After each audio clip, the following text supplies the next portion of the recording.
So for the battleground, what was a major event or person in the Cold War? We typed that into the chat. The chapter 12 readings, that's for chapters 21 and 22. Make sure you put in your pertinent information summarizing what happened in the section you were assigned.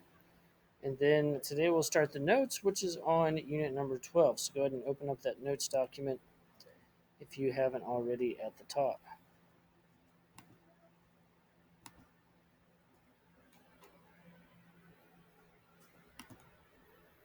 So today we'll talk about the beginning of the Cold War, which, as I mentioned earlier, kind of started during World War II due to distrust, paranoia, usually accompanies communism.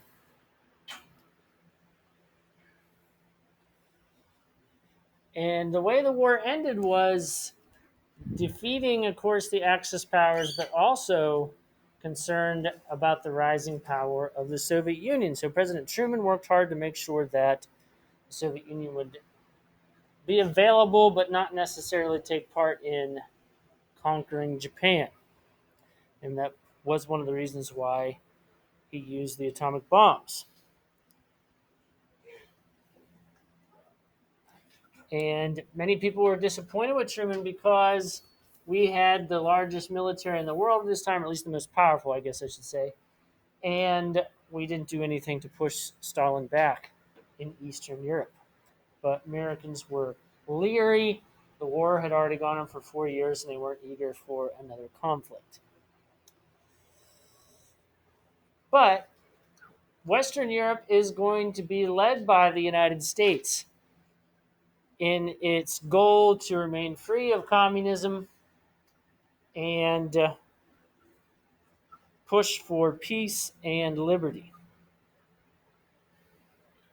Soviet Union, in the meantime, concerned that the Allies never were truly on their side, negotiating the Atlantic Charter without their intervention, taking a long time to open up another front.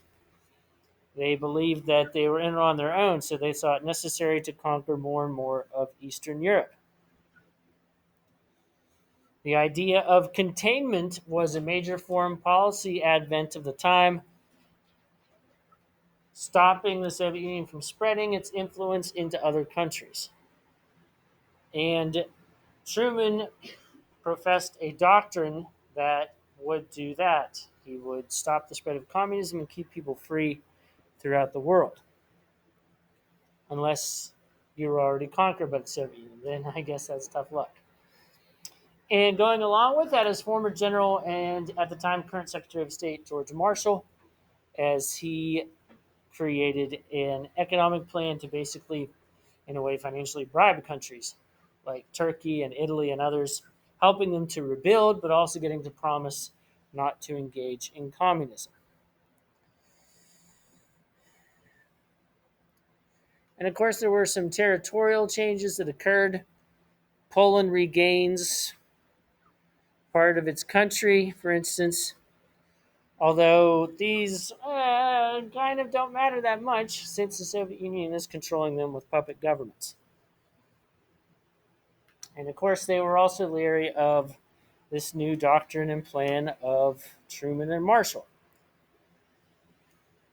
So Stalin formed what's known as Cominform, COMINFORM, which is basically an international organization of communist parties, although in reality it's going to be the Soviet Union controlling these. And it was evident that the Soviet Union was not going to allow any type of opposition when it removed the democratically elected government of Czechoslovakia.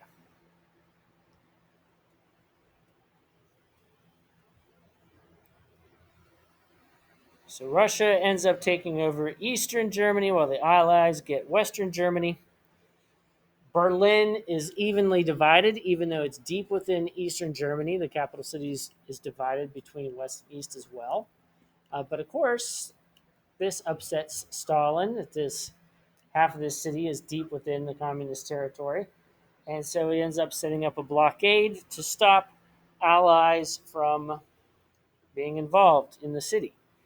And of course, that is when the United States began the Berlin airlift. flying in supplies for the people there.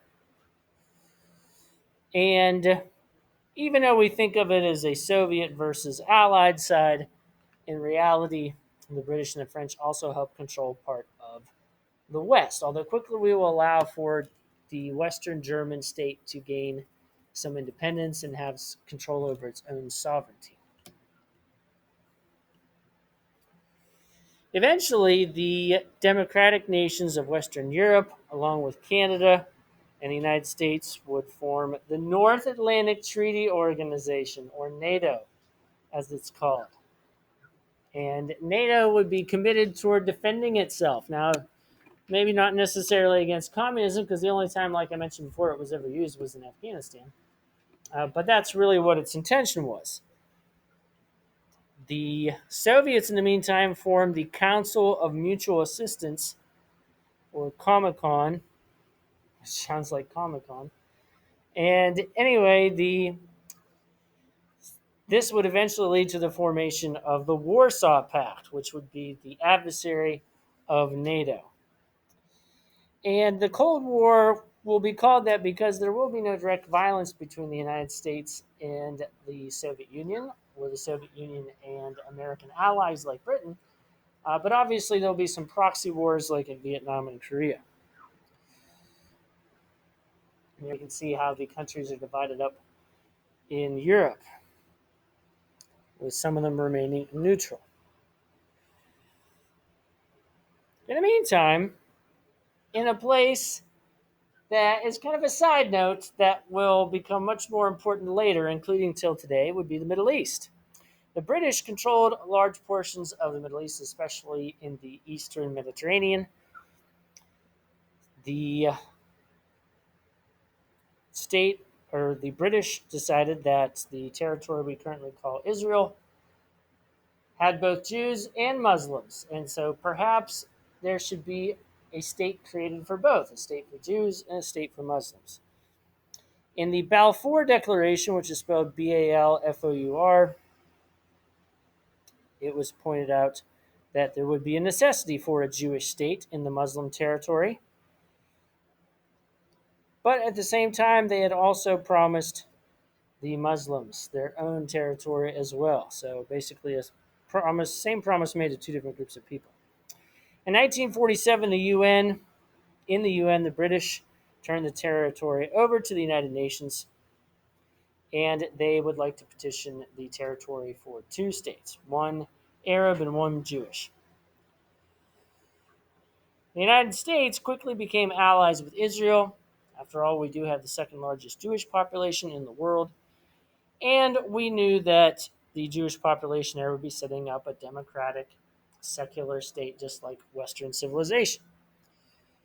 The Soviets, in the meantime, then supported the Arabs, and in May of 1948, an independent state of Israel is declared by the local people there and reaffirmed with the support of Harry Truman. The first Prime Minister, Ben Gurion, is adamant in protecting its territory, and for good reason, because in the next year, 1949, a number of Arab states, including Egypt and Jordan and Syria and Iraq, began to invade Israel. But Israel, thanks to the United States and the huge amount of military or financial support that we give them, was able to fend off the attacks.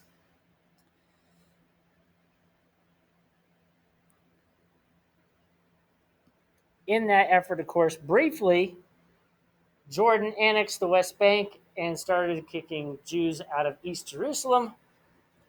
And that is connected till today because over just the last couple weeks, there were some charges that Palestinians were being evicted from their homes in East Jerusalem in the Sheikh Jarrah district. But that actually goes back to this because the people who originally owned the homes kept the proper documentation, and so they still claim ownership of those. If they're in Pennsylvania, it's been over 20 years, and the Palestinians would get to claim the territory. Does anybody know what that's called? If you live somewhere and you get to claim it? What's that? Squatters' rights, yes. I forget what the number is, like 21 or 23 years. Well, it's definitely been more than that since 1948. But unfortunately for the Palestinians, Israeli courts do not recognize Commonwealth of Pennsylvania law. But anyway, and then of course there's the Korean War, which will quickly unfold not that long after World War II. In fact, some of the veterans who had served just at the end of World War II would be recycled and reused in the Korean War. So Korea is divided into two states: the Communist North, which is amusingly called the Democratic People's Republic of Korea, even though it's none of those things. And then that would be supported by the Soviet Union, while the Republic of Korea in the South would be supported by the United States. The peninsula is divided along the 38th parallel, the north being communist, the south being democratic, once again, or at least pretend democratic for then. Now, of course, it's a real democracy. And the United States sponsored action whenever the North invaded the South.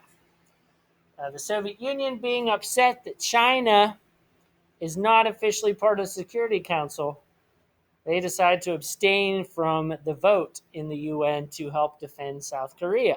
And so, I mean, anybody can veto. The Soviet Union decided to abstain, and so the United Nations ended up supporting the US's efforts to protect South Korea.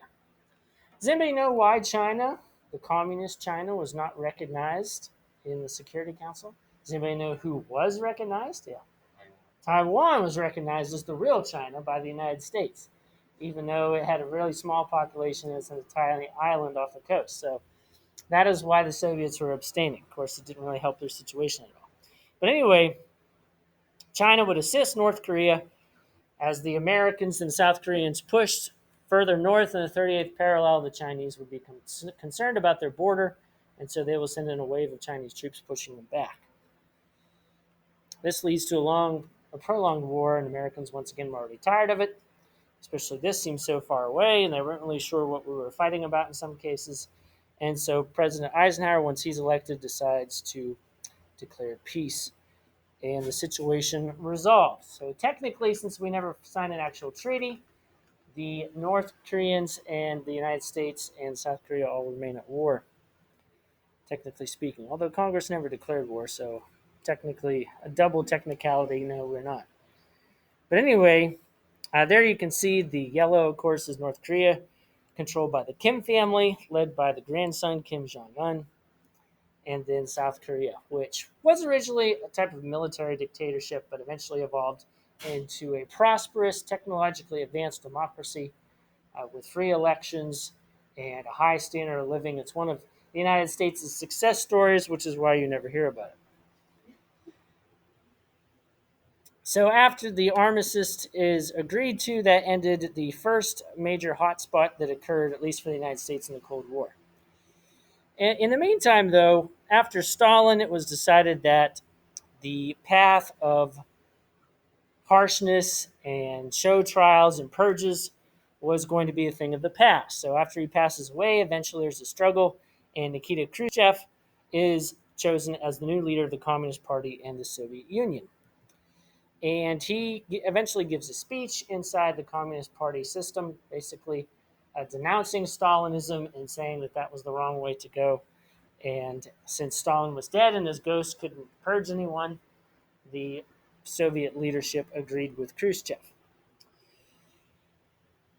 This is called his secret speech of 1956, which was incredibly not secret. And then there would be some more crises that would occur in the Middle East. The Suez Crisis, Egypt kind of goes back and forth between basically flirting with the United States and the Soviet Union. But their long-term goal under the leader of Gamal Nasser, who is spelled Nasser, he just wants control of the Suez Canal, basically. And so he kind of plays both sides off each other. Eventually, he tries to nationalize the Suez Canal with his military. The British and French intervene. But the United States and the Soviet Union don't get involved because they both are hoping that Egypt will be an ally with them. So this is known as the Suez Crisis. And eventually, it is agreed that Egypt will maintain it, and it will remain neutral when it comes to the Cold War.